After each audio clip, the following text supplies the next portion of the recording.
Hey guys, it's Story. Welcome to my channel. Today I'm going to be doing my summer wrap-up, so these are all the books that I read this summer. This video shouldn't be too long, actually. There's an airplane.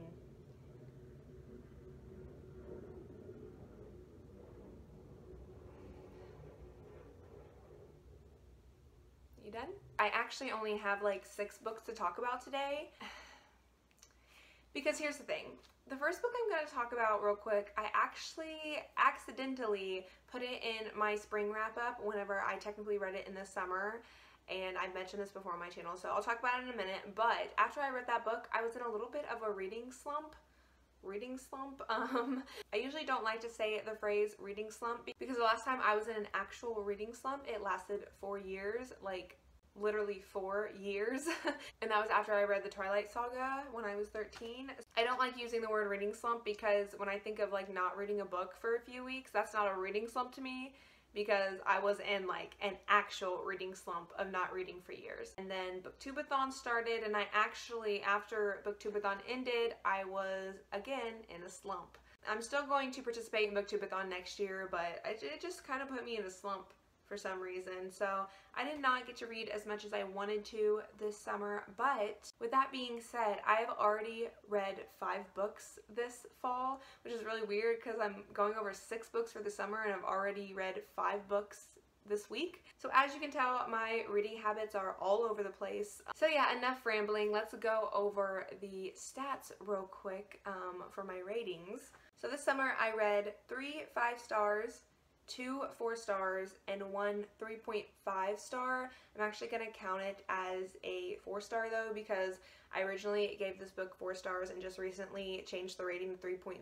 As you guys know, I don't like half stars, so I'm just going to call it a 4-star. So, I mean, that's a pretty good, you know, reading season, mainly 4s and 5s, so I'm not too mad about not reading a lot. Like, I still read good book, so I'm still pretty happy with that. So yeah, let's just get into the books. So the book I was just talking about that I accidentally put at the end of my spring wrap-up is Legendary by Stephanie Garber. I've talked so much about this book on my channel, and I'm not gonna go into like a full little wrap-up review since I did do that in my spring wrap-up, which I'll link down below if you didn't see already. It's just so funny to me because I had just finished this book like the day before filming my spring wrap-up, not realizing it was obviously summer already, and like I had to talk about it.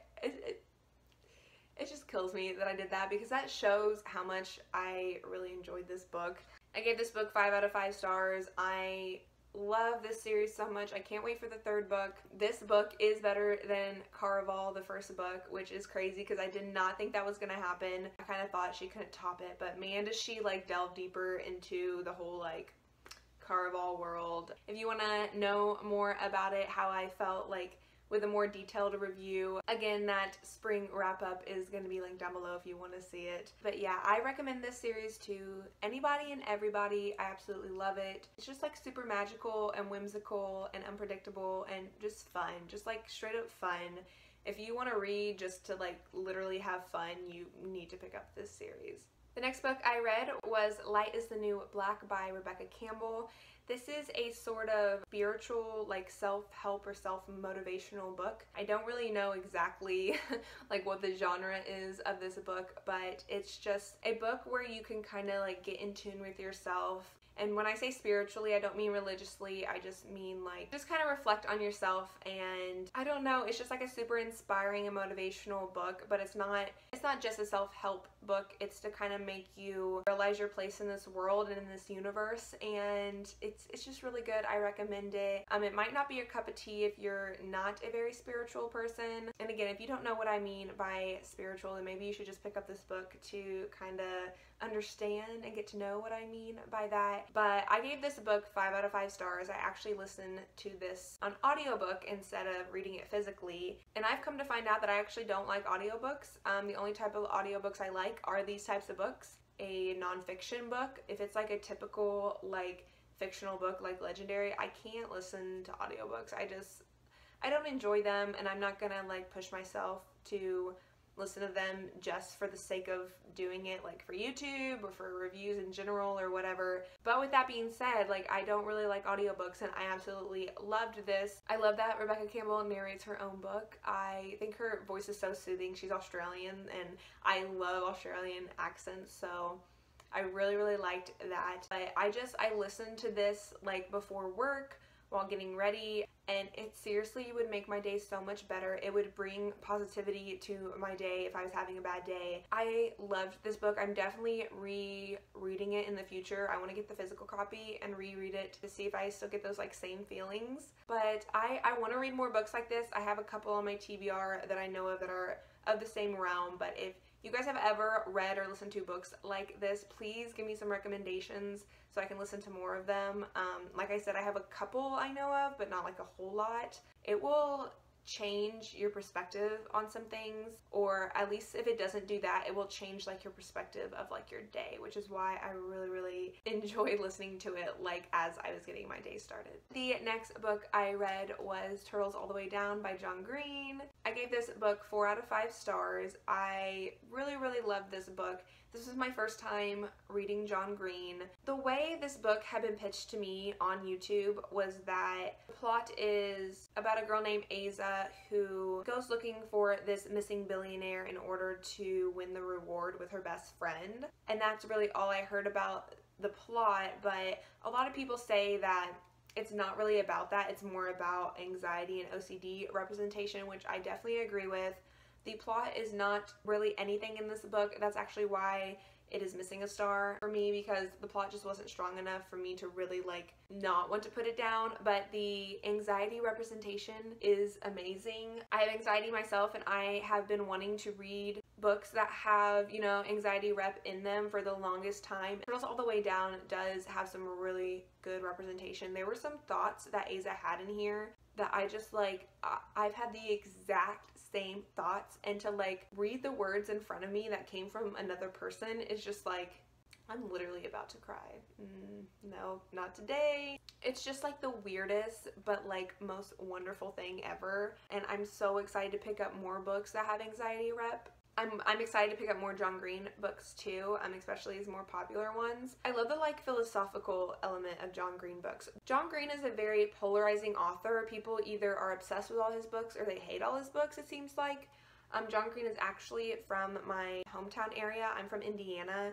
He's from Indianapolis, which is our state capital, and I lived south of Indianapolis, so I've always wanted to read his books because of that, and I'm really excited to read more of his books now. But I just remember like people talking about the way he writes is like just so philosophical, and he kind of like tries too hard, and he makes his characters like kind of too philosophical for them to be like teenagers. And I can't disagree with all of that more. Like, yes, he does all that stuff, but like I love it. I love reading like philosophical books. It makes you like think differently, and if all these books were like the same, like why are we reading all these different books, you know what I mean? So the fact that I know how his writing style is now makes me really excited to read more books from him in the future. Just so many things that he thought of, or his main characters think of, like I've thought of in the past, or you know, think about on like a day-to-day basis. So I literally am like about to cry. It's just crazy to think that, I don't know. I feel like I'm talking like all over the place right now, but yeah, I just really related to this book. I can't speak for the OCD rep personally because I do not have OCD, but what I have heard from other people who do have OCD is that it does have really good representation too. So that's why I gave this 4 out of 5 stars. Like everything I just said, the representation is so good. The writing is beautiful. The other characters were just like kind of there to be there. I did like Davis. I hated her best friend. She was annoying to me. Her mom was annoying to me. Her therapist was annoying to me. So I have so many quotes saved from this book, and I can't think of them right now, but maybe I'll pop them on the screen. Like right here is something, story. This is your reminder.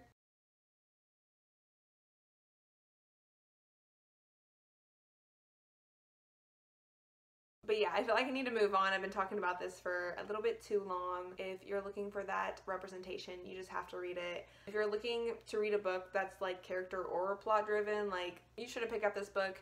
It is like solely for that representation. So if you're picking it up for that, you'll enjoy it. So if you guys watch my booktubeathon vlogs, you're gonna know what 2 books I'm gonna show next. If you haven't seen them, I'll link them down below too. But the next book I read was Everything Everything by Nicola Yoon. I've wanted to read this book for so long, ever since I saw the cover, because the cover is just like so pretty to me. And also I saw the trailer for the movie like forever ago when it was first coming out, and always wanted to watch the movie. But I gave this book 4 out of 5 stars. I love the overall just like concept of this book and the theme of this book.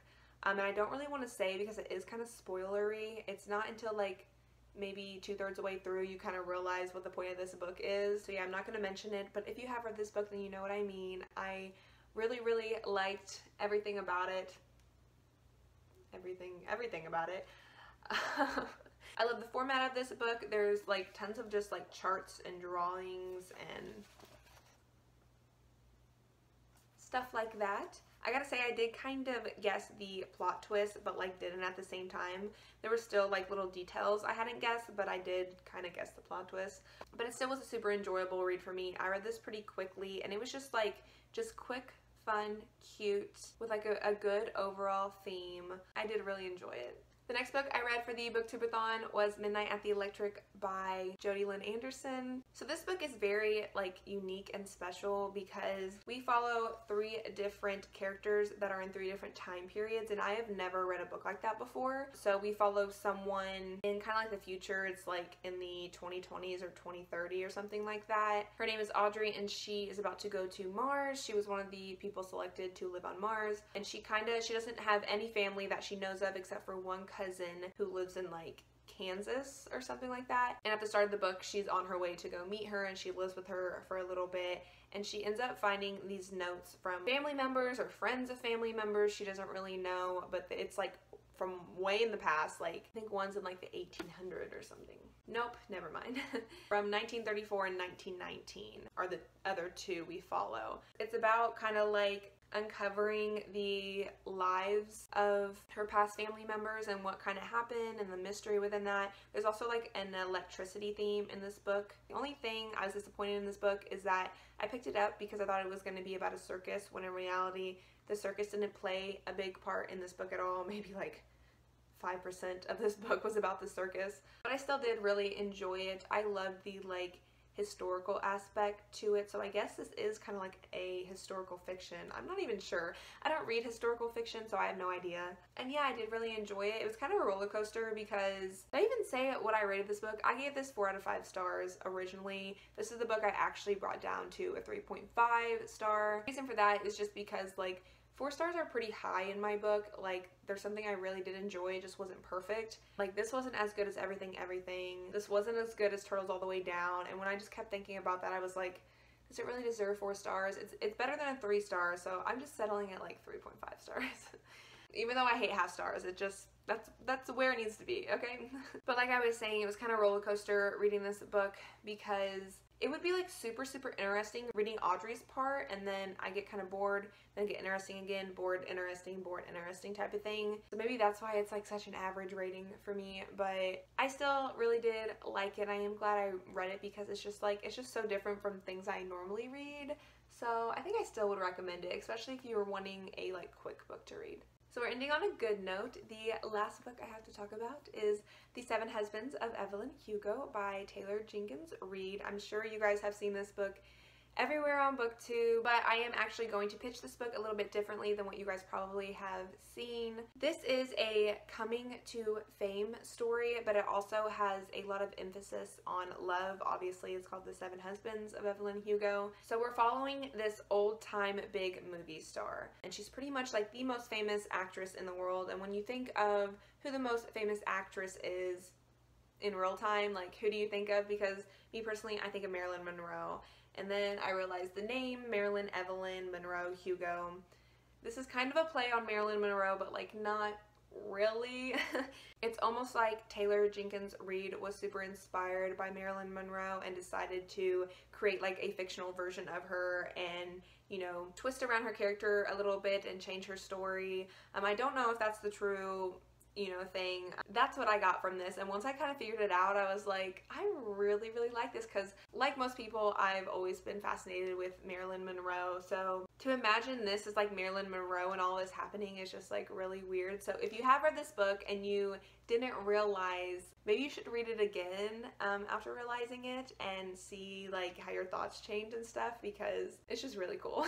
But pretty much this famous old-time movie star wants to put her autobiography out, but she needs help writing it, so she contacts one of our main characters other than Evelyn, Hugo obviously, whose name is Monique, and she asks her to write her autobiography for her and then publish it after she dies. But Monique doesn't really know why, because Monique is like not experienced writer. She's kind of like just not like very well known or anything like that, so it's kind of the mystery of why she wants this girl to write her autobiography, but it's mainly focusing on kind of the uncovering of her life story, why she had 7 husbands, who they were and what happened, how she became famous, her love life in general and all that. It also has really good LGBTQ representation if you're looking for a book that has that. There's bisexual representation, there's homosexual representation. Evelyn Hugo is actually Cuban, and when she becomes famous or starts to become famous, they dye her hair blonde and kind of like, I think the term is whitewash her. I'm not sure if that's right, but a lot of people don't know that she's even Cuban. So we kind of delve a little bit into the realm of like ethnicity and stuff like that too. If you're super into like watching E! Or reading like tabloids or just like keeping up with celebrities, you're gonna love this, because I usually like to keep up with celebrities, not like to a T, but like kind of. And of course, if you like any of the aspects I just talked about, you're gonna like this. But yeah, I give this 5 out of 5 stars, which literally everybody gives 5 out of 5 stars. I don't think I've seen one person rate this below 5 stars, but it's super good. I don't want to say too much because I don't want to spoil it, but just give in to the hype and pick it up. Just do it. That's all I gotta say, just do it. Okay guys, that is my summer wrap up. I hope you guys enjoyed this video. If you did, please give it a big thumbs up. It really helps me out, and of course subscribe if you haven't already. It really helps me out too. If you haven't heard about my giveaway coming up, I am doing a giveaway soon. It probably will be the next video up, we'll see, but yeah, just stay tuned for that, and hope you guys have a good rest of your day or night, whatever time of day it is for you, and I will see you guys in my next one. Deuces.